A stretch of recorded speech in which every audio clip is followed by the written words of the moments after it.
Hey everybody, how's it going? It's Max and Trev with BuzzTox here, and we're gonna do an episode 4 recap and give you all of our thoughts on the coming episode. Sorry, this is really late.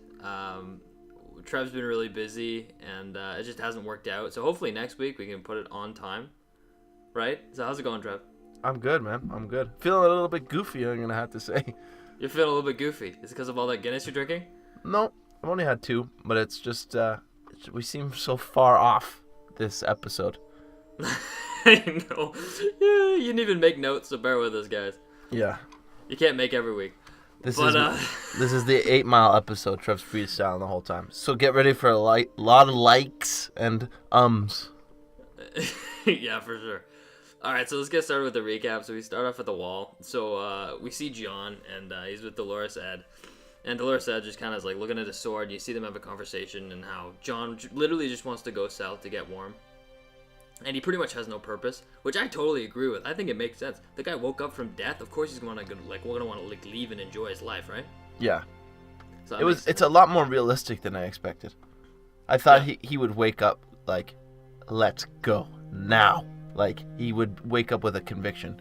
But it's good. That's good that they're doing this. And that's like something that you said. Like, it was almost like he woke up and he's like, okay, guys, now I must defeat the White Walkers and save Westeros. Yeah, exactly. I was picturing a full-on Jeezy coming out of this. But, no, he's just like, I died. I died. I know what's on the other side. There's nothing. I'm back. Amazing. I'm going to go live my life. It's funny how you say Jeezy. Like, I think he literally is going to be a translation of Jesus. Yeah, but I think like Jesus' story is totally different at this point. We'll see. I'm sure Jesus fought a dragon, didn't he? No, St. Michael did though. Oh, okay. Well, anyways, so we kind of get the beginning of like Jon's purpose when Sansa comes in with Brienne and Pod. Didn't see that coming. You didn't see, with me it kind of threw me off because, like, I looked at the back, it just didn't look like Winterfell to me, even though like it makes sense because. Like, I've learned when doing predictions for this show now, is that cut out time frames and just pick what you think is going to make sense. It made sense for them to go to the wall, not for any of the other, like, houses. So I kept trying to justify, like, oh, they couldn't have made it to the wall by now, so they must be at the Mormonts or something. And that's clearly not the case. They didn't move for, like, 3 episodes. They basically didn't move for 3 episodes. So for them to go from where they were, which is pretty much just the outskirts of Winterfell, and to make it to the wall, didn't make logical sense, but it made story sense, right? So, yeah. I'm just happy they're moving, to be honest with you. Yeah, so it's good. Actually, and then Sansa just flipped this whole shit around on me. I know, man. I keep like, over the last, like, 4 episodes, I've been gushing over Sansa. Yeah, but she was doing nothing, so I didn't understand why. Yeah, I know. So we see them get to the wall, and then we see, like, I'm gushing over Sansa. Tormund is gushing over Brienne, man. Oh, it's the best scene in the whole show. I loved it. His jaw dropped. He's like, I need to conquer this beast. It's just like... He couldn't believe it. He's like, you imagine the little, like, kids I can have with her? Like, he's like, definitely. I wonder if anything will happen to them, do you think? I think he'll try, for sure. Oh, I think he'll definitely try. And you never know, though. I don't know Brienne's, like, she's very asexual. You know what I mean? Like, she doesn't... Yeah. She's never flirted. She's very duty-centric. So, I don't know. It's interesting to see. Yeah, very true. So we see Jon and Sansa reunite. A little bit emotional in that scene. Did you get emotional? Probably not. Nah. Stone cold. Stone cold. Cool. Let's get the story going. It's really cool, though, because it's like... For me, it's like, my favorite character since season 1 has been Jon and Arya. Mm-hmm. And Tyrion's kind of, like, in third. But I find that, like, all my favorite characters kind of wrap around those favorite characters. So, like, I love Sam and I love, like, Tormund. Like, I love all those characters because their story's kind of focused around Jon. Yeah. And these 4 episodes, I really started to love Sansa, and now I'm just, like, freaking in love with her. I don't know how you got Sansa out of the last 4 episodes. I think she's awesome. She's not even in the game until this episode. Whatever. So, they're together now, and then they're reminiscing about Winterfell. Which I thought was cool, and I like how they, like, played it, like, you know, Sansa's like, I was a bitch, admit it, or whatever, and then Jon's like, yeah, I was kind of like an emo sulking in the corner. Yeah. It was like a nice little scene, because I think that's how, like, yeah, because they weren't really close ever, but it was just nice for them to run into each other, because there's nobody really around to be able to share their experiences. It was really good. Yeah, and then on top of that, she tried to convince Jon to take back their home, Winterfell, and I thought it played good on Jon's part again, how he's tired of fighting. Yeah. And I like how he said it, like, I've been fighting ever since I got to the wall. Yeah. And, like, I killed my friends, I killed people I admire, I killed boys, like, he's like, I'm done. And then, so that's what's so awesome about it, so you can kind of see him, like, grow as a character to, like, kind of be who he's supposed to be. Yeah, that was a really good, this is a really good episode. And this is an episode, like, hardly anything we saw coming at all. Except the letter. I nailed the letter. I nailed that, okay? But we'll get to that later. And then we see this beastly woman, Brienne, come and confront Davos and Melisandre. Yeah. So what do you think about this scene? She's stoking the flames. She pretty much said, like, I don't forgive you guys. Fuck you guys. You killed Renly. And I killed Stannis, the guy you followed. All right, peace out. Plus, she just threw gasoline on the fire. It seemed like Davos and Melisandre were getting along for a little bit. And then this is going to not go over well. Well, it's like they have to get along for their situation. But, like, Davos, I feel like, can understand and forgive. Brienne obviously doesn't. But I feel like this scene was important because I don't think Brienne is going to be with them anyways. No, she just she just literally dropped the mic on the assholes that she thought they were. So from that, what do you think is Brienne's next move? What do you think is going to happen with her in this story? Well, she's going to follow Sansa, so I guess they're marching on Winterfell. Really? Yeah, she's like her guard now. See, this is what I finally got to her place.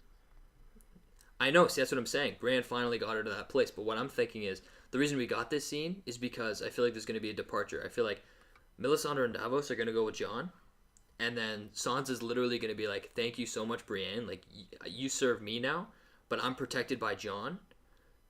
So the best place for you is I have a mission for you. And Sansa's going to send Brienne on a mission, right? Mm-hmm. She's going to say, I remember when you came with Peter Baelish, you had that gold sword, Lannister gold.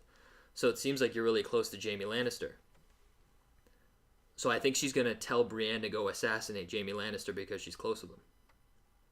And that's where, like, the Oathbreaker comes in, because she's going to have this conflict on whether to kill Jaime or side with Sansa, who she swore fealty to. Yeah. And I feel like the whole purpose of killing Jaime is because they're actually in alliance with the Boltons. The Lannisters are. I could kind of get on board your train after the fight. I think they need good swords, and Brienne's got to be a part of this fight to even make it past that. I disagree because I think... like, it's just one person, Brienne. She's not going to change the war. And, like, the person who is, though, is Jaime Lannister, because he probably wouldn't in a situation go attack Winterfell, because it's not, they got a lot going on in King's Landing. But if you're allies with the Boltons and somebody came in and took Winterfell, the first thing you'd think is they get their Lannister armies and go invade Winterfell. Mm-hmm. So I think the move is cut off the head of the Lannister clan, Jaime. I don't see Sansa saying this, though. I don't see Sansa formulating this plan. We'll see what happens, but I think it all connects. Like, it all makes sense, and I feel like why would Sansa think strategically that far in advance? I feel like all they want is their home back, and that's number one. I could see that maybe once the smoke clears, things start being sort of in sight of what they need to do now, but I don't know. We'll see. We'll see. Because I feel like Brienne being sent on another fetch quest, basically, would be like, she would just be like, like, that's all I do. Like, I feel like it would be a character breaking point for her. I feel like now she is finally where she's supposed to be in this whole story. Whether she dies or lives at this spot. Well, in the trailers, dude, we've seen her at the Tullys. And we've seen Podrick at a Lannister camp. Yeah. So it does kind of go with what I'm saying. She goes to the Tullys to rally them to help support Jon Snow's claim. Mm-hmm. And then she also goes to the Lannister camp to have, to meet up with Jaime and see if she's going to do it. Yeah, unless she's trying to, like, make an alliance with everybody. You know what I mean? Like, get them to come aboard. Yeah, we'll see. But let's go over to the Vale. The Vale. So Littlefinger shows up. We haven't seen him in, like, I don't know how long, like 4 episodes, 5 episodes. Yeah, it's been a long time. So he shows up. He gives Robin a falcon. Robin hasn't gotten much better at archery, unfortunately. Robin the lame. Yeah, I know. It just shows how much he has Robin around his finger. Yeah. He literally walked in, and Lord Royce was like, "Oh, funny. I heard that Sansa got married to the Boltons. You said you were taking her to the fingers." He's like, "Oh, well, seems like somebody told told him my intentions." And then he totally blamed Lord Royce. And then he pretty much just puppeted Robin. Yeah, and then Robin believed him, and he's like, "Oh, okay, yeah. Should we do the moon door?" And like, even though like this Royce guy, I feel like he's been like raising him his whole life. Yeah. He's like willing to just like throw him through a moon door. Yeah, exactly. And then Peter Baelish is like, "No, he's still useful." Like whatever. Yeah. So, I guess like the end of this scene, you kind of see, Peter Baelish wants to go to Castle Black to save Sansa. Yeah. Because he doesn't think that she's safe there. And then in the featurette, we see him at Winterfell. Or not at Winterfell, at Castle Black. With Sansa. So, what do you think? Do you think he brought his army? Do you think he went alone? Like, what do you think his motive is? I think I don't know, because maybe he gets word that she escaped, basically. And maybe what you're saying is what we see him in the camp is that they make a move for the wall, or closer to the wall. Because if you look at the map, again, referencing the map, you could see that the Riverlands are sort of south of the wall to the east, right? So it's almost like a triangle. So you have Winterfell sort of to the west and south of the wall, while the Riverlands are to the east and south of the wall. So there's a triangular effect where they would be able to get to the wall without affecting or even being seen by scouts from Winterfell. Right. So there could be a halfway meeting point where they all coalesce. So I don't know. There's a lot of moving parts now. Like I said, this took me by surprise. A lot of the things that happen here. Where does Peter Baelish's loyalties lie? Like, do you think he... In his motives. I don't know where his motives are. He's such a shadow character. Like, for one, did he know that Ramsay Bolton was a psychopath? And yes. Two, you think he... Really? Yes. I feel the complete opposite. You think that he thought Ramsay was a psychopath? I think he's so calculated that he knows everything, and he knows that this is going to suck, but I have to do it. This is the only move I have. I don't think he's like cold... Well, so he is sort of cold-hearted. But I think he's so calculated that he knew... I don't think he knew what he was capable of, but he knew that this guy is an evil prick. There's no way he would commit to a decision without knowing the background of it. He doesn't do desperate moves. For me, it was having Sansa in Winterfell benefited him because he kind of has Winterfell on his finger, and then... little finger. And then he also has the Vale, right? Yes. And I don't think he thought Ramsay was psychotic, even though I think if he was, he would have married him there anyway, because it does benefit him a ton. Well, that's what I mean. It's always self-motivating for him. Doesn't matter what the outcome is. I think he cares for Sansa. Yeah. But at the same time, like, he knows that, yeah, that might be an unfortunate circumstance that you have to endure until I'm done doing what I need to do. Right. But then will he fight in the Battle of the Bastards? No. He's gonna get the hell out of there. Or do you think he's gonna scoop up with his Vale soldiers and kind of pick up the last party, like what he had planned with Stannis and Ramsay, or Roose Bolton? I don't know. It's all in his motivations. His motivations are his intentions. So what is his intentions? Does he want to be the king of Westeros? No, but he wants to have all the power, or he wants to have a huge stake in the matter. So who knows? He's got the Vale. If he cuts across to Winterfell and he tries to take it for himself, then he has pretty much the entire north to himself. Yeah, but I can't picture him making a move that crazy. And like then it a really last comes minute down backstab. Right, I don't know. And then it really comes down to who does he support, the Lannisters or like Sansa and Jon. So I don't know. I think he's gonna pick. He doesn't support anybody. He supports whoever benefits him. No, 100. Yeah, I agree. Yeah, totally nailed it. But that's what's so hard about him is I really don't know what his intentions are. No, nobody knows. Obviously, nobody knows what his intentions are. If we knew what his intentions are, then we know what his motivates. Well, he just wants to dominate. But I think does he though? Because I feel like there's going to be certain things that he can't do. I don't know. Whatever. Let's move on to Meereen. Yeah. Whatever. So I know we can keep going around that circle, I guess. I know, Jesus Christ. So Tyrion, Grey Worm, Varys, and Missandei are waiting for the slavers to arrive to enter negotiations. Yeah. And a quote that I thought was pretty funny: "We only make peace with our enemies." I like this quote. It was actually in season 1. Peter Baelish said it to Ned Stark. Yeah. But Tyrion said, someone who I like, someone told me this quote, and it's like stuck with me. So I wonder if someone else told him that quote. But whatever. So then it goes down to pretty much he made an agreement with the slavers that he will return slavery to the side cities, like Yunkai and shit, for 7 years to end the practice, so they can put something new in place to keep the economy running.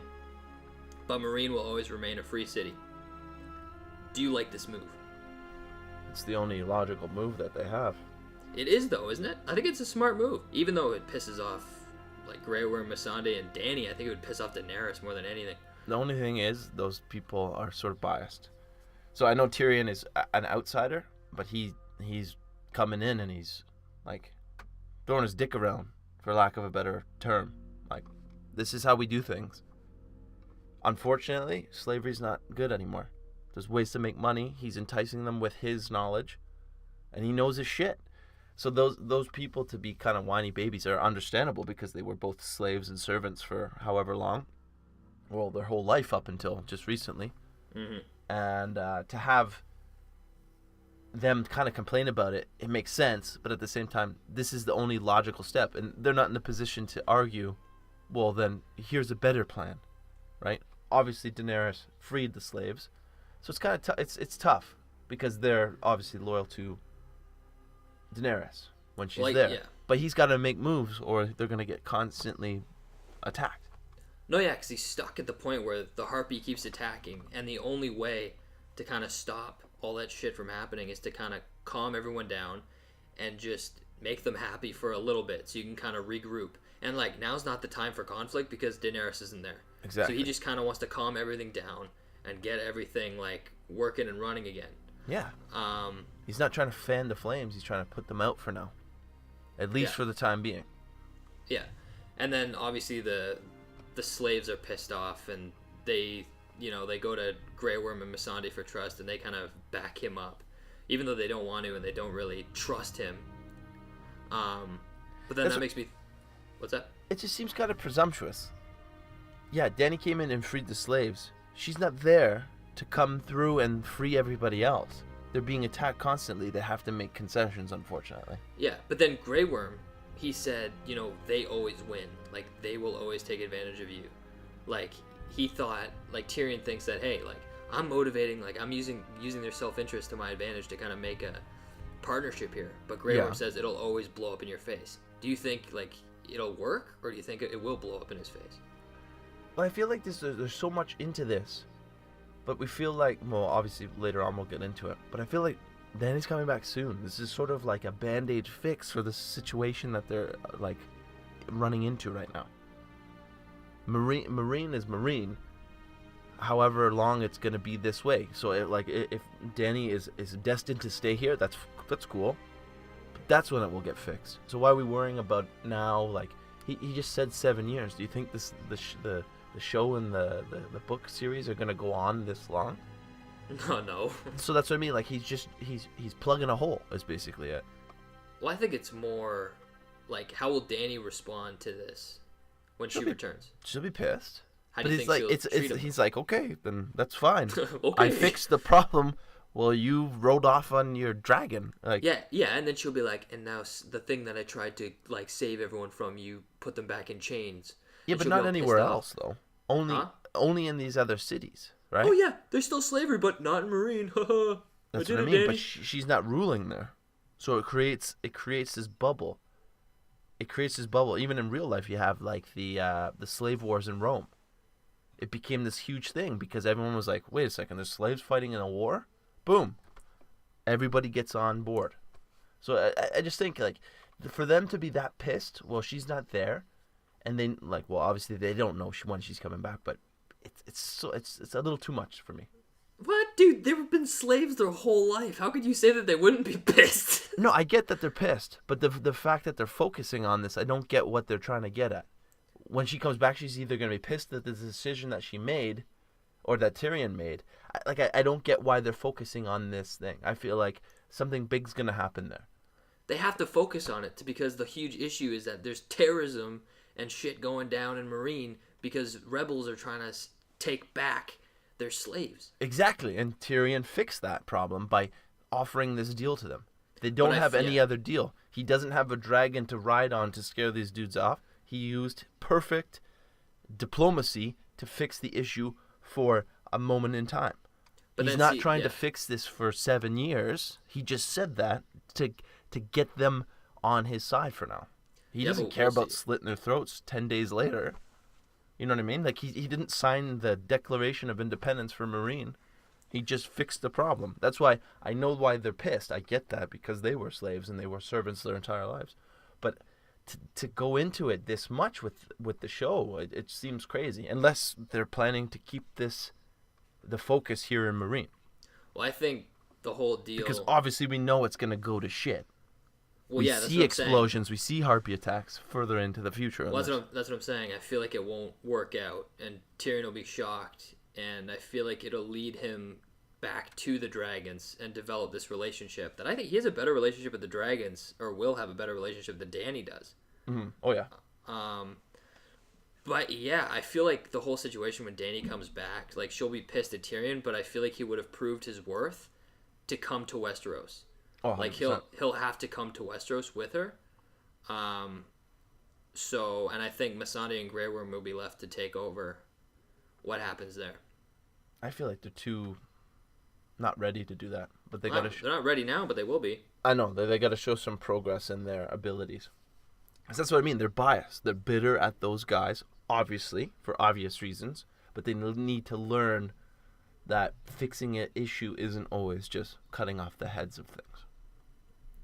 Yes, exactly. Anyways, so let's go down to Jorah and Daario.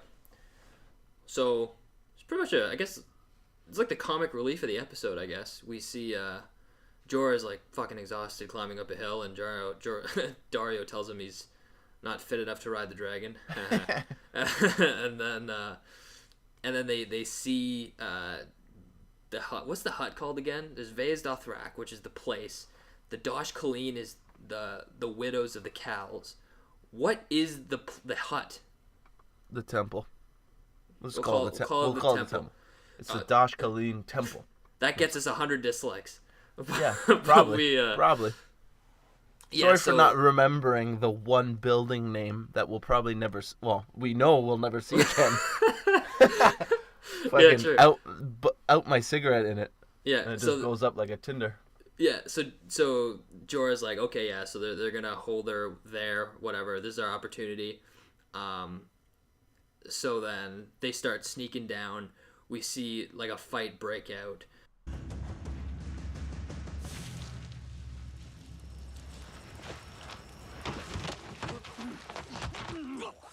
Jorah throws dirt, doesn't do anything, and then he chokeholds him. Daario saves him with his knife, which he wasn't supposed to have, but he hit it anyway. Yeah. And then they cover up the weapon mark on the guy by beating his head with a rock. Yeah, pretty sick. I don't think there's anything we can really analyze in this scene. No.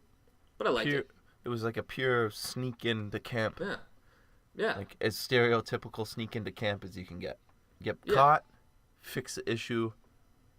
Totally. He proves his worth by sneaking in that knife. But if you ever come across a situation where you did stab somebody, just beat him over the head with a rock and hide it, and then there you go. Yeah, I guess they fight a lot, so it would kind of blend in more than a stab wound, right? Because they're not supposed to have weapons in the whole point. City, right? That's the whole point. It's like two cows fought, and one of them beat his head over the rock. It shows that there was no weapons used. Yeah. But and I love his knife, by the way. Yeah, it's cool. The one thing that we didn't point out, Daario sees Jorah's grayscale. Yeah. Oh yeah. So what do you think the situation is? Does he tell Dany? Does Jorah tell Dany? What happens here? Because I feel like Jorah's kept secrets from Dany before, didn't work out. So I feel like the next time he sees her, he's gonna tell her, "Look, honey, when you sent me away, I got grayscale." It could be, but maybe he dies more heroically than that. I feel like. I didn't say that's how he dies. I feel like he's going to tell Dany, though, that he has grayscale. I know, but I feel like he won't have the chance to. Do you get what I mean? But you see them at the end of the episode together. I know, but I feel like he won't. Nobody will say anything, and I don't think he'll say anything. And then, what's his name? Jorah will say nothing. Sorry, and Daario will say he had grayscale. That's why he did what he did. There was no hope for him, type of thing. Like it will be super heroic for him. He seems like a Medal of Honor recipient. He's gonna do something so crazy to save the day, and that's why his hourglass is almost empty. I want to have a reveal for Jorah where it's this intense dramatic scene where somebody that he really cares about, or like somebody that he knows, looks down and sees that they have some kind of grayscale. They're like, what the hell is this? And then they figure out that way. That would be amazing. Yeah, it would be cool if she found out, but I don't know. I don't know how long it takes to spread, because we don't know the duration of how long they've been looking for it, right? It seems like a couple weeks, and it's already spread up his arm. But maybe there's a way of curing it. It's not happening. No, I don't think so either, but I'm just trying to be optimistic. Jorah's fucked. Let's go over to King's Landing. So, Margery talks to the High Sparrow. Yeah. I think the High Sparrow's I like him as a villain. I think he's really cool. You like him. He's awesome, man. He told a nice story about him. He's like, when I was a kid, I was cynical when I was a kid. I had shoes and I made shoes, and I found out the more time I spent in the shoes, the more money I got, and then I got drunk with my buddies and prostituted. He didn't, but he got whatever, and then all that stuff. And then he realized, looking over all of it in the morning, that hey, this is what life is, and I need to turn my life around. Yeah. So then, long story short, he's like, I'll let you see your brother, Loras. So she goes in to see Loras, and Loras is just, whoa, he's seen better days, man. Yeah, he's bitching out. I don't get it. He's really bitching out. Marjorie's fine, but he's worse for wear. Do you think they treated them differently? It must be, because he's like a tough knight. He fought the Mountain, well, sort of, in competition. And he fought Brienne. He kind of lost. Well, he did lose. He lost. But I don't think he's he's still tough. I don't think he's a bitch boy, though. He knows his shit, so that they must be treating him way different, or he just can't handle the psychological stuff at all. I know, yeah, true. But what I found funny about it is Margery kept saying, they send me in here to break you. Be strong. She kept telling him to be strong. Mm-hmm. The reverse is totally true. The High Sparrow sent her in there for Loras to break her. Exactly, 100%. Even though she thought it was the opposite. Oh, yeah. So it was a pure manipulation move. He's trying to get her on her side. Yeah, and it's getting to the point now, she's going to confess for her brother's sake. And I think that's exactly what the High Sparrow wants. Because as soon as you confess as a queen, it humanizes you. Yeah. And makes everyone see you as they are. Because he's already got the one queen regent to so it's confess, and he's just going to make a mockery of the entire royal family. Yeah, and this is exactly what Cersei figures out when she talks to Tommen. And then she immediately runs to talk to Kevan, Lannister, and Lady Olenna with Jaime to tell them, Tommen's been talking to the High Sparrow, and Tommen wants to take a peaceful approach and let Margery confess. He doesn't realize the repercussions for that. Yeah. Which would totally flip the power in King's Landing. So they have a plan to have the Tyrells come into King's Landing. Kevan Lannister will surrender and let them take out the High Sparrows. What is she guilty of? She's guilty of lying. That's it? Yeah, she lied on her brother's behalf. Because her brother said he never slept with the dude, and she said she never saw him. Or whatever. Fuck, that's the least thing. I see him, it's the worst thing he could possibly do in that world. And I could see, Cersei with the incest stuff.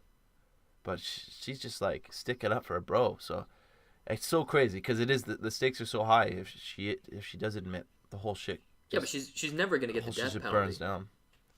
It's just a different... she still has to confess, though. Everyone has to confess. It's the equality thing. Yeah. But, yeah, so that's the plan. And then Kevan Lannister surrenders, so he doesn't get shit from the king. And then the Tyrells will attack and save Margery. But something makes me nervous, because you have Kevan Lannister surrendering and letting the whole Tyrell army into King's Landing. Yeah. I smell betrayal. I smell desperation. Right. She wants out. Olenna wants out of this place. She knows it's going to shit. She knows everything. I think she just wants out. She wants to grab her grandkids and get the fuck out of Dodge because it's going down. She knows there's not going to be a clean-cut solution to this problem. But does she think that Tommen is does Lady Olenna think that Tommen is still a legitimate king? Because it's like it's she almost knows like the incest shit. Because if you have your whole she Tyrell admitted army, to it. Huh? She admitted. No, she didn't. She admitted to sleeping with Lancel Lannister. I know, but she like the rumors are true, so she knows and she wants out though. As far as it is, it's still that's fiction. It's not true. But, I know, but Olenna knows.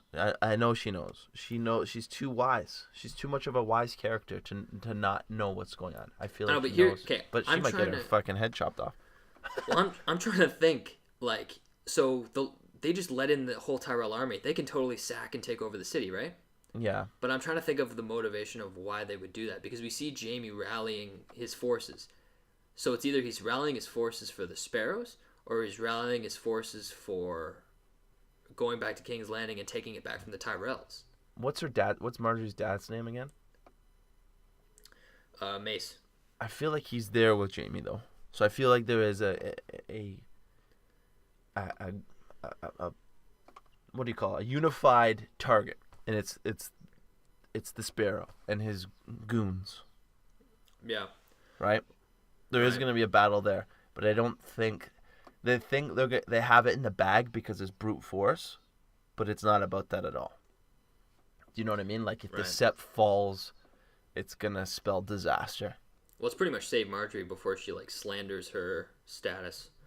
But anyways, it's like I don't know. I just don't, even if they kill the Sparrow, even if they kill all those monks, I still feel it's not a good thing for the Lannisters to do this. Okay. Even if they exterminate everything, I feel like there's gonna be some backup plan that he had planned in advance that's gonna backfire, and it's gonna leave King's Landing in civil war. Well, see, really quick, I want to say I feel like if his back, like he's not planning on taking over King's Landing. Like his only purpose is to preach the holy text. So it's like he's not going to be doing anything like crazy. He's only going to be doing something that he thinks is beneficial to all of humankind and what the gods want. So he's not going to do anything crazy manipulative. So it's hard he has to an think ace of in what the he would hole do. though. He'll have some sort of person of interest that can admit that the whole royal family's illegitimate. There's something there that he has that we haven't seen yet. Like Gendry, but you can't even prove that he's a bastard. Yeah, it's tough. He's going to have something, though. All right, well, moving on. Let's go over to the Iron Islands. Theon. I know how much you love Theon. Oh, fucking... we can skip over this part. Who cares about these guys? Who cares about them? I don't care. It was a nice emotional scene, though. No, it's not. Yes, it was. He's a dickless asshole who deserved everything he's got. Except that he's still alive. He should be dead. I hate this guy. I don't know. Like, please. Okay, Archer. Tell me how much you hate this guy in the comments, please. I don't know who likes Theon. Just because he saved Sansa, big deal. Whatever, he's fine. He owed it to them. Okay, whatever. She's pissed at Theon, all right? And then Fuck him. It comes down to he wants to help her take the Salt Throne. So how does he do that? Because I know in the King's Moot, I'm not a book reader, but as far as I understand, the main part of the King's Moot, or maybe this is the beginning stages, I'm not sure, please don't hate, but they pretty much like get a bunch of goodies. Like they're like, look at what I've gotten on my travels. It's pretty much a dig wagon contest. And they say, look at all this shit I have, and then they vote on who they like. Okay. On what they can offer. So Theon is a vote. So that's pretty much what he's useful for. I think Yara's going to lose the election and head straight over to Meereen to go find Daenerys to provide her ships. Or maybe on behalf of Euron. Euron might want her to do that. I don't even know. It's too much. What do you think? We know it doesn't go good for Yara here at home because she is sent abroad. So it's like I don't know. I really don't care. I'm not the one that I can tell. I can tell you don't care. So I'm going to spare you. I'm going to move on right now. No, just like I don't know. I don't know why the conflict has to go here at all. I've never cared for these characters. I felt like they were a D-list bad guy character that came in that took Winterfell and pretty much left Theon to get the shit kicked out of him. Dude, I was gonna say, like, you seeing Yara and Theon in this scene, it made me really want to watch the Iron Islands. Nah. I like pirates. That's what's so crazy. I love pirate shit. I like and pirates. They're the pirates of this whole story. Pirates, I swear to God. I like pirates. I love pirates. So, like, turn up the pirate dial, guys. This is, like, bullshit. I can't stand these guys. Whatever. I don't, like, there's nothing for Yara. There's nothing for Theon. You like Euron, I think. Euron's pretty cool. No, he's just a dick right now, though. He's just a dick that killed the king. All right. With no motivation, really. Speaking of people killing other people, let's go to Ramsay Bolton. You like that segue? Oh, man. In Winterfell. So we see Oshea. I watched the whole series not too long ago. So I'm still very familiar with Oshea, and it kind of hit me right here. But tell me, did this have emotional impact for you? Because you haven't seen Oshea in years. No, it's been a long time, so you don't even care now? I don't care, but I feel like she had it coming. Like, it's a matter of time. Ramsay, they almost have to turn it down a notch on him. He's just the most evil dude in this whole thing. I don't think so. I think he's totally legitimate to kill her. I know, she was going to get it, but, like, he's killed how many kids? He's just, like, the worst guy ever. They had to die, man. What was he supposed to do? I know. No, but, like, she keeps saying, like, Theon Greyjoy wasn't much of a talker. And then as he kept, like, saying, like, giving her more and more information, she got more and more panicked and started reaching for the knife. And then he just casually, like, jab right in the throat. Yeah. He's so calculated, though. Yeah, I know. So, that was really interesting. But I think this really kills the Umber conspiracy. Everyone thinks that these Umbers want to help Jon Snow, and they're actually, like, loyal to the Starks. And they're like, here's the heir to Winterfell. You take him, and then we're going to plot to take back Winterfell. How does that make any sense? Unless it was some rogue Umber. But unless they regret their decision and say, we see your cause now. But no, I just don't see it happening. It just makes no sense. Like, here, take the heir. Take the heir to Winterfell, and you enjoy yourself. Our Stark heir, and then as you have him as hostage, we're going to plot to take you over. It makes absolutely no sense. No. The Umbers are with the Boltons at Winterfell. And I feel like book readers sometimes need to distance themselves and, like, look at the show as its own thing and look at the books as its own thing. And I'll go through this again with Dany. With her being unburnt, I'll get into this. But the show did leave many hints to lead us that she was totally unburnt. Whether I like that or not is up for debate, but I'll get into that later. Well, see, book writers aside, they haven't gone this far, right? Rickon wasn't given over to Ramsay at this stage in the books. I'm pretty sure not. So everyone's on uncharted territory here.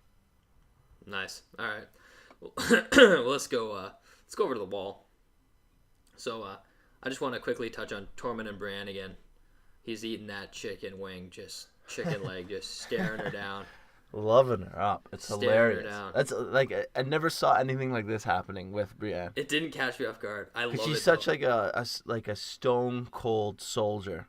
But it's funny because it doesn't feel forced. Like, Tormund would totally be attracted to her. Like, it totally makes awesome. Sense. That's what's so awesome. It totally makes sense. As soon as she came in on the horse, I'm like, yeah. And I saw his jaw drop. I'm like, yeah, that makes sense. Remember, he kept talking about fucking a bear.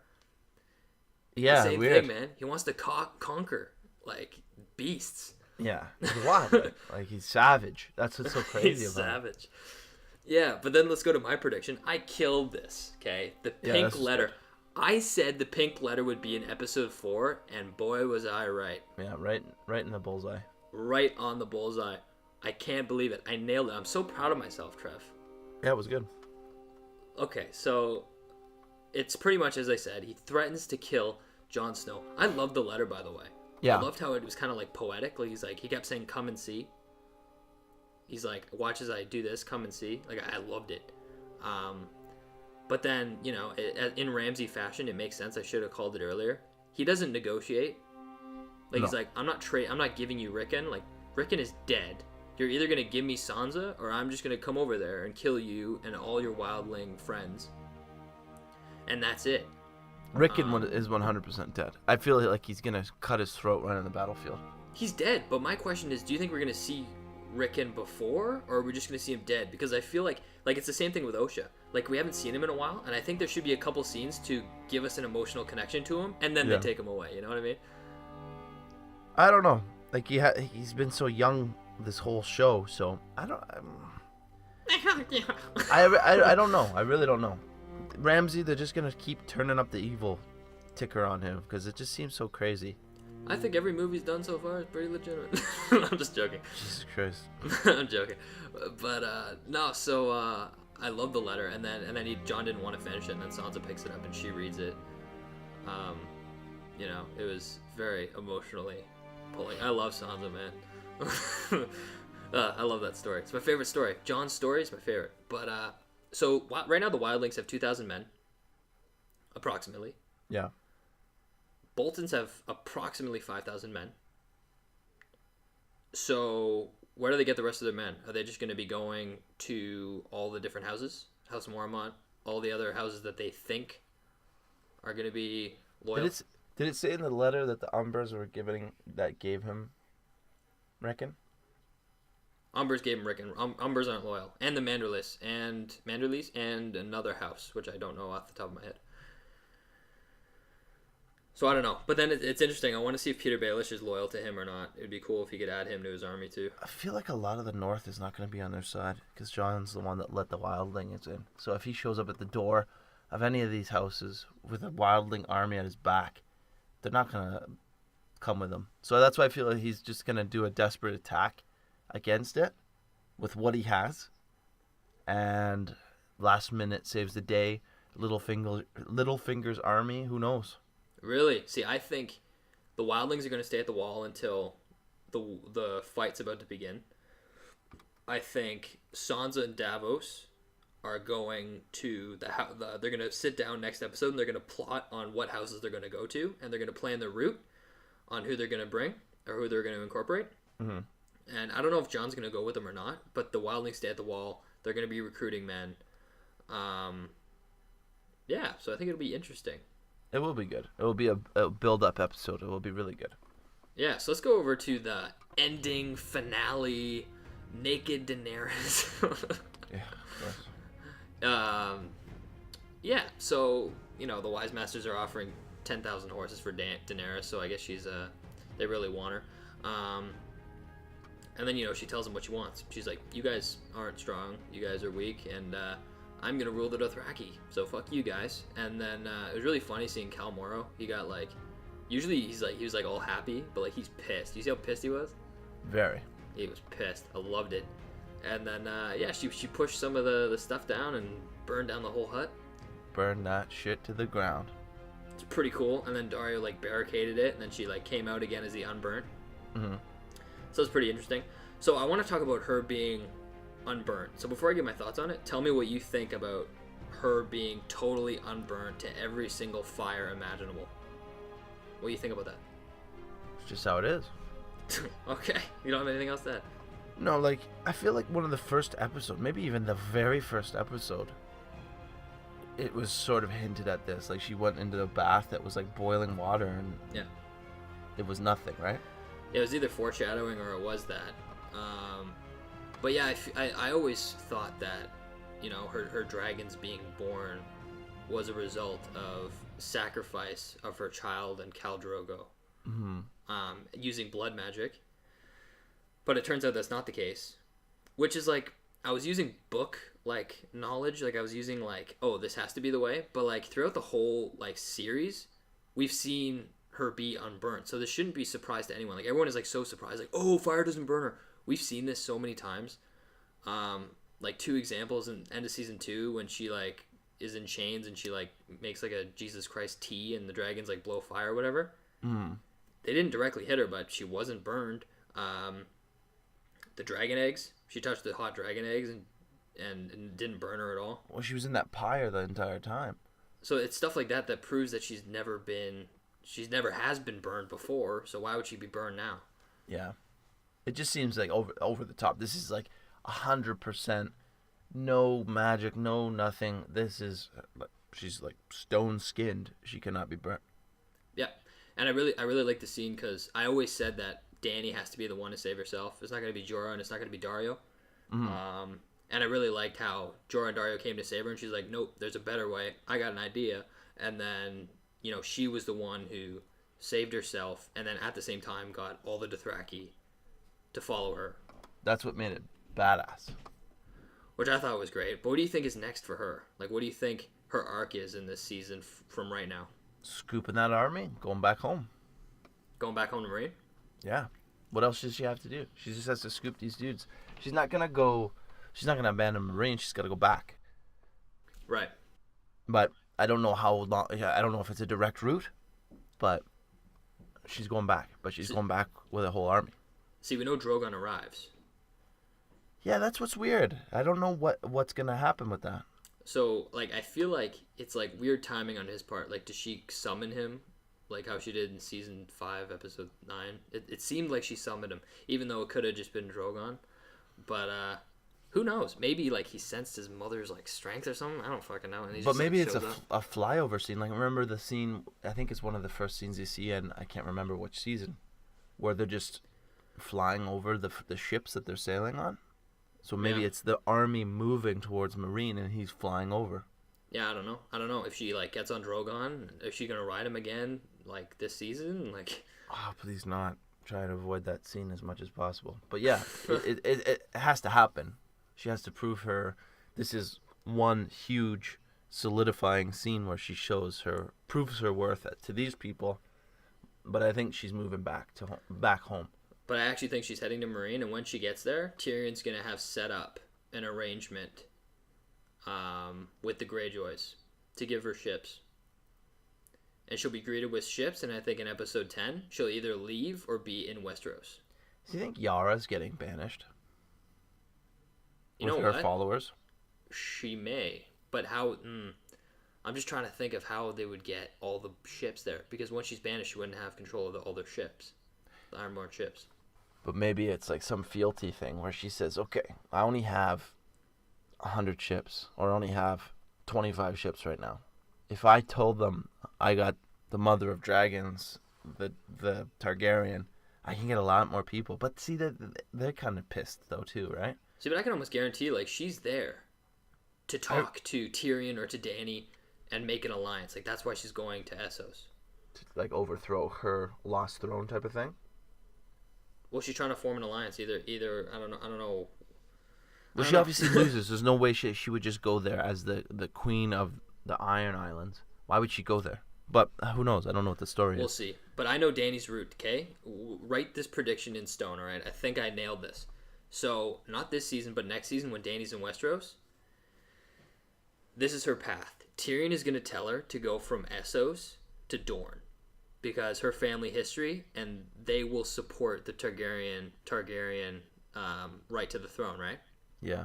So they'll settle in Dorne, which is good because it's farthest south of Westeros, right? Mm-hmm. And that's smart attack-wise because you have nobody approaching you from the south.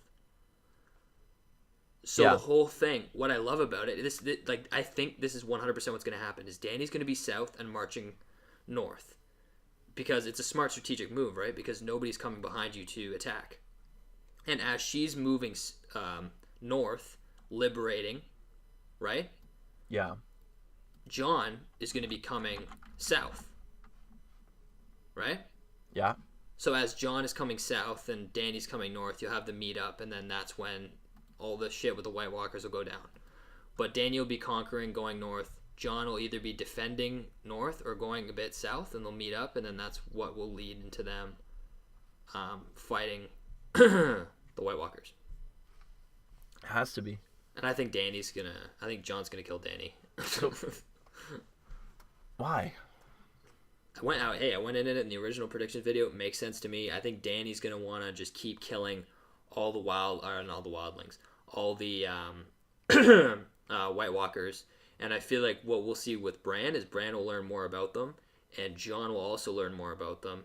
And Jon is kind of like the Jesus figure because we've seen him learn about the wildlings, learn about this, learn about that, and what makes him the savior is that he's able to see all these different types of people and species and realize that we're not so different. And I think that's going to be his role as Azor Ahai, is to bring people together instead of fighting for no purpose. And I think Dany's going to have kind of the Mad King in her where it's like, I want to save my people. And she's going to want to kill all these White Walkers, and Jon will actually be the one to save her.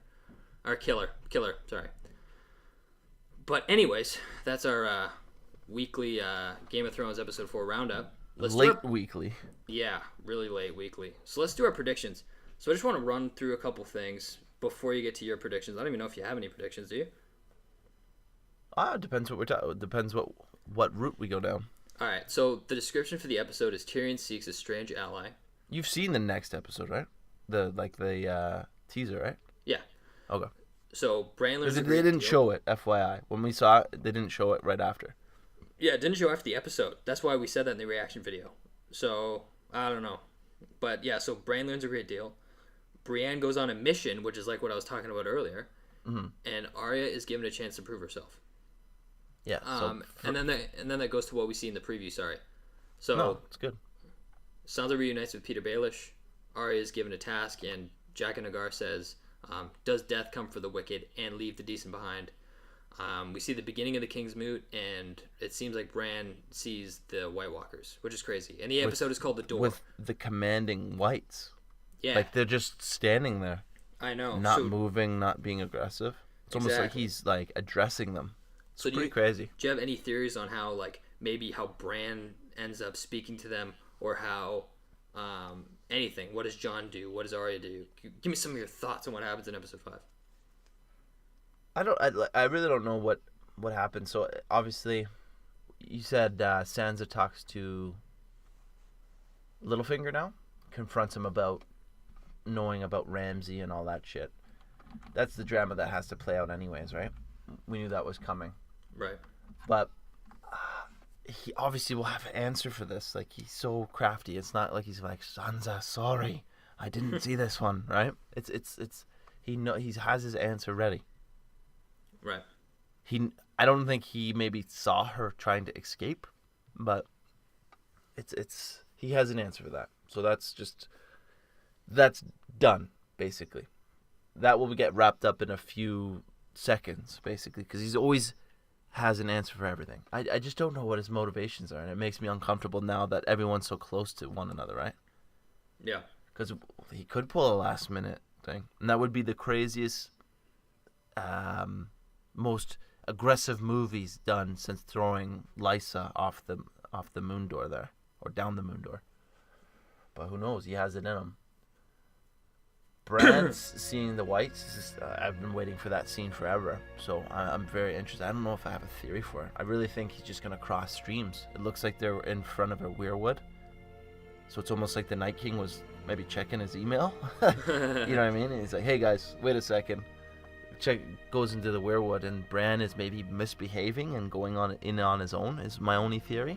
He's maybe not with the Raven. He's sort of surfing the net without supervision, and he runs into this. So you're kind of leaning to where I was going with it. Is that I don't think he's with the Raven, and I feel like that's the reason why he's there. Is that the Raven isn't there to protect him, or kind of put a firewall up so they can get him. Because they look at him like, "What the fuck are you doing here?" Yeah. There's either two ways this happens, because either the Night's King is just as powerful as the Green Seer as the Blood Raven, or Bran wanted to sneak in and get a peek at some of his family history that the Blood Raven didn't let him see. Yeah. So I think next episode, I think you're going to see Bran, either whether he's with the Blood Raven or not, he's going to try and sneak in. He's going to see, we're going to go back to this scene with Ned Stark and Lyanna Stark, and with Hodor, we're going to go back to that scene. You know the scene I'm talking about, right? Yeah. We're going to see some of that. And even, like, we've seen that Bran can manipulate time now. So what if he tries to manipulate time with Hodor, and he keeps calling him Hodor, and he actually affects Hodor in the sense that he makes him psychotic and keeps... God, I can't talk. But he says it to him. He messes with him. Yeah, like, he messes Hodor up. Like, the reason why Hodor is messed up is because Bran kept whispering Hodor to him. Like, something desperate happens and maybe he tries to warg within a memory. No, I think he literally is just trying to communicate with Hodor, and his logic is, I spoke to my dad and he picked up on me. I'm going to try and communicate with Hodor because I've never been able to speak to Hodor before. This is amazing. And he's going to try and talk to him, and he'll end up fucking him up. Yeah.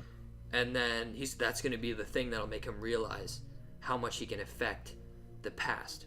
I feel like Hodor is a mispronunciation of something we already know. Do you know what I mean? Yeah, I remember you talking about that. Like, it's something, we're going to be like, Oh, that's what he was saying the whole time? Like, he was, like, scarred for life, and he's trying to say something, but he can't say it properly. He's, like, trying to warn you about something. What's the name of the episode? The Door. Door. Right? Who knows? Something like that. Like, the door. He was trying to say the door, and something happened. I feel like that's going to be what happens. That would actually be sick. Door. He in the last, like, if scares for his life says something, and then he gets trapped saying that for the rest of his life. Yeah, but then I hope we see the Tower of Joy finale. Like, I hope Bran figures that out. I don't think we're seeing it. I think we're seeing the scene with the Night's King. But this is what I think. Like, I'm going back to what you said. I remember you saying the trees, the weirwood trees, they're like a telephone. Yeah. It's like the internet. Yeah. This is like Bran, a server. Yeah, like Bran is doing some green seeing, looking back in time, all that stuff. And so is the Night's King, and he's going in and learning, and then he sees Bran. He's like, who the fuck is this? And he just takes him and pulls him in. And then he's like, I need to talk to this kid, and then he sits down, and I think they're gonna have a conversation, and we're gonna see their motives and what they think. I'm 90% of me, I want to say 85% of me thinks that Bran runs into this Night's King, because this is sort of what I want to happen. Bran runs into this Night's King, and he does see him, and the Night's King is like, holy shit, like, what are you doing here? Yeah. You're a powerful being, like, what are you doing here? Like, this is not for you. Or Bran goes in there, and the Night's King can't see him.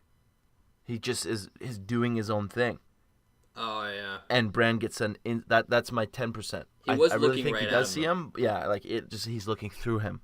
But I think, Bran obviously didn't mean to go there. I think it's the Night's King that pulls him into that. Yeah. So they can have a Hacked. conversation. He gets hacked. Yeah, exactly. And I think whatever the Night's King says to him is going to make Bran leave the tree to go talk to Jon. It's going to be a lesson learned, definitely. I think he's going to, like, come out of that and be like, holy shit, and he's going to take off. Maybe we won't know what he said, so maybe it will be the reason why they're on the move at all. Yeah, exactly. So now let's go over to Jon. So I think with Jon, I think what's going to happen is pretty much it's going to be them planning out what their strategy is. They're going to plan their route on what bannermen to go to, who to negotiate with, and Sansa, as I said before, is going to send Brienne on the mission to go assassinate Jaime Lannister, because clearly by her sword she's attached to Jaime Lannister, and the Lannisters are allies with the Boltons. So you got to cut the head off the Lannister army. That's Jaime Lannister. Bran's going to be sent on that. She's not going to be very happy about it, and she's going to take Pod. And then that leaves Jaime, Davos, Melisandre, or Jaime, Jon, Davos, Melisandre, and Sansa, and they're going to go rally the bannermen. Or maybe Jon will stay behind. I'm not 100% sure, but the wildlings will stay at the wall. Anything to add to that? No. I don't know about the assassination thing, but she's definitely going to meet him. Yeah, okay, true. And then, what do you think Arya Stark's task is? A mission. I don't know if it's a VIP. I think it's maybe just a quick, maybe finally kill that guy that she was supposed to kill from the get-go. Well, here's the thing. I think it's a lesson. You hear Jack and Agar, he says in the featurette or whatever, he says, does death come for the wicked and leave the decent behind? I think this is the lesson for Arya, because she's only really killed people on her list, and she's only really killed people that are bad in her eyes, right? Yeah. So the lesson that Jack and Agar is trying to give to her is that you don't only kill the bad, the good also need to die. Mm-hmm. Right? So I think she's going to be tasked to maybe killing somebody who she doesn't want to kill, and I think it's going to be in Braavos, because I don't think she's leaving yet.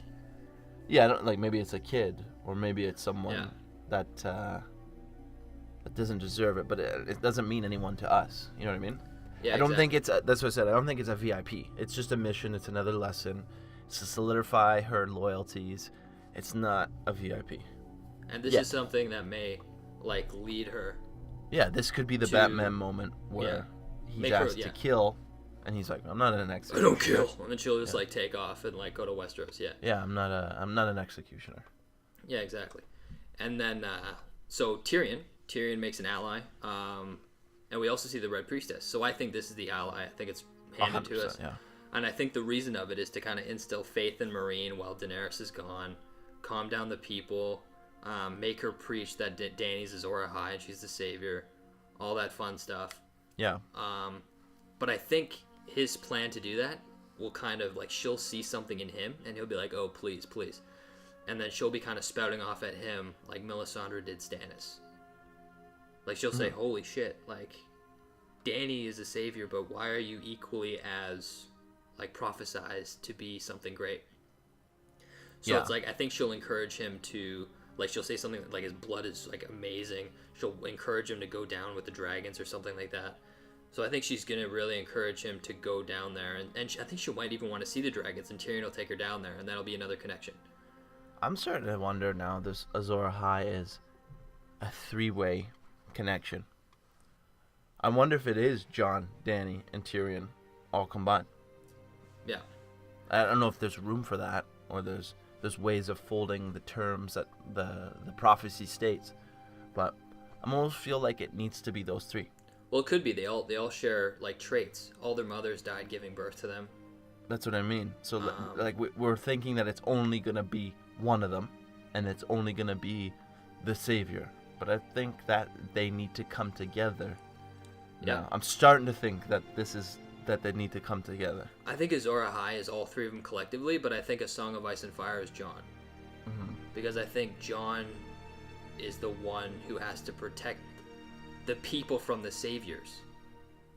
Because I feel like Dany, like I said before, what I think she's going to do, and I think Jon will have to save the people from the actual saviors. Yeah. And I think that's what makes Jon the Song of Ice and Fire.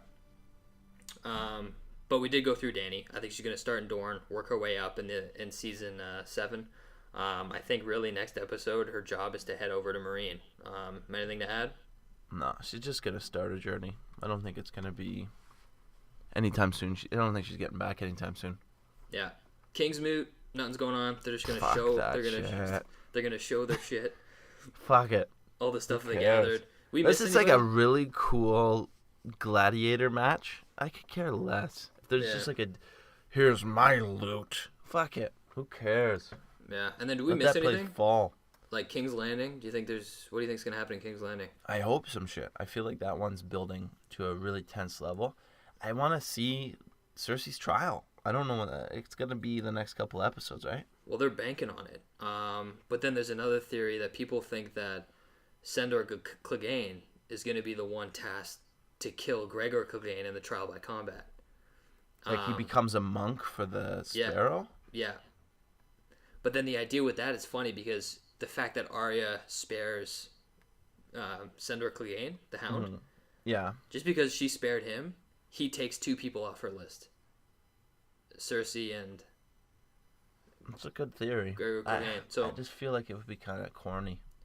It would be interesting. I think we're going to see him. I don't know if... I'm not a firm believer in Clegane Bowl. I think that's a real big optimistic fan hope. Optimistic. And it would... Yeah. It would be... I don't know. I feel like that would be... Man. It would be fan service for sure if they did that. I really don't see them bringing it in, but they've surprised me before. So if they do it, let's hope they do it right. All right, sweet. Well, that's it for me. Do you have anything to add? No, I'm good. All right, guys. I hope you enjoyed this episode. It was a little shorter, an hour shorter. Yeah, much shorter. It was still a good episode. We got some good shit. We talked about some good shit. Got it in there. But we'll be back. We're not going to say punctual. No, we're going to be punctual, but we're not going to say punctual. We're going to be punctual, but hey, we don't want to promise anything. But Because I think we promised it last time, and we're double the lateness. We got to be on time, man. It's pissing me off. We got to be on Monday. No, it should be good. No, it should be Tuesday. Whatever. We'll be faster than last time. Leave a like. We'll be up a lot sooner. Yeah, leave a like, comment down below. Peace out, everybody.